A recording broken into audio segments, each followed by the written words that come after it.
పితా పుత్ర పవిత్రాత్మ నామమున ఆమేన్. జ్ఞానవాణి వీక్షితులకు ప్రభు నామమున శుభాభివందనాలు.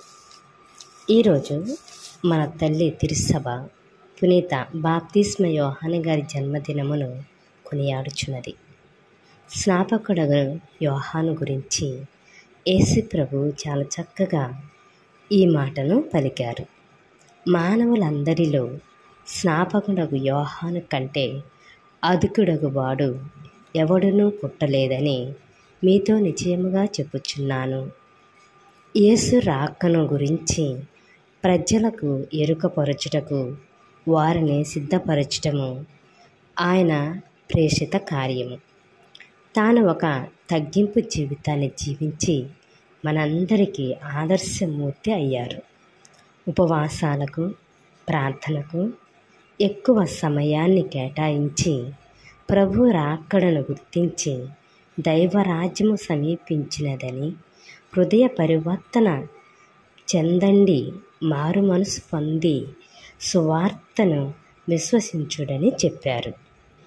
అన్యాయాన్ని అరికట్టి అధికారుల గుండెల్లో రైళ్లను పరిగెత్తించారు.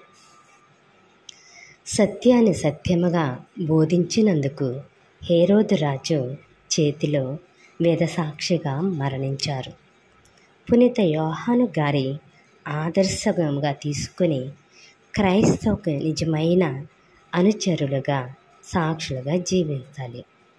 గర్వము లేకుండా వినయము, సోదర భావముతో దేవుని ప్రేమను మన జీవిత విధానము ద్వారా ప్రకటించాలి.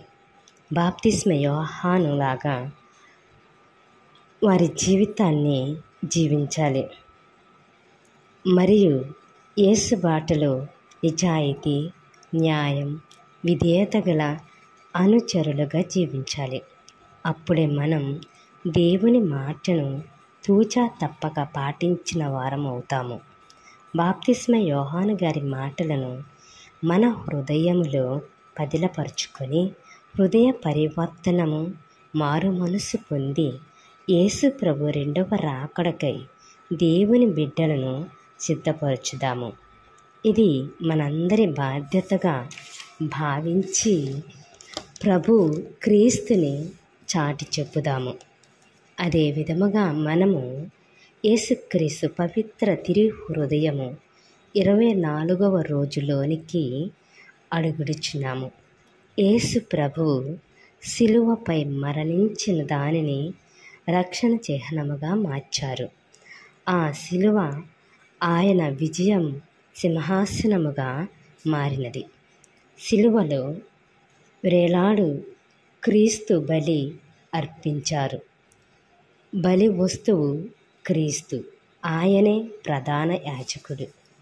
క్రీస్తు శిలువలో తన ఆత్మను తండ్రికి అప్పగించారు. ఆయన ఆత్మ ద్వారానే తిరుసభ జన్మించినది. శిలువలో తిరుసభ జీవం పోసుకుంది. అపరిమిత దయగల జేసునాథుడు మానవ రక్షణ కొరకు క్రూరమైన మరణము పొందినదే కాక మన కోసము తన కడబొట్టు వరకు దివ్య రక్తమును చిందించారు. ఆయన హృదయం ప్రేమ అంతటితో ఊరుకొనక సైనికులలో ఒకడు ఆయన తిరు హృదయమును ప్రక్క బల్లెముతో పొడుచుటకు సెలవిచ్చారు.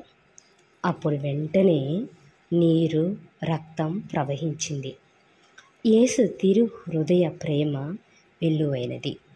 పునీత బొనవెంతుర గారు ఇలా అంటున్నారు: మనందరము యేసు యొక్క దివ్య హృదయములోనికి ప్రవేశించుటకు గాను తన హృదయమును బల్లెము చేతితో తెరవబడినట్లు చేసుకున్నారు. ఆ తిరు గాయము ద్వారా మనం యేసు హృదయములోనికి ప్రవేశించుటకు మనకు మనశ్శాంతి, ఆత్మకు బలము లభించును. యేసు హృదయమునకు మనల్ని మనము కానుకగా అర్పించుకొనవలెను. ఆ యేసుని దివ్య ప్రేమ నిస్వార్థమైనది, శాశ్వతమైనది. కాబట్టి ఆయనకు స్తుతి స్తోత్రము చెల్లించుదుముగాక. ఆమేన్. God bless you.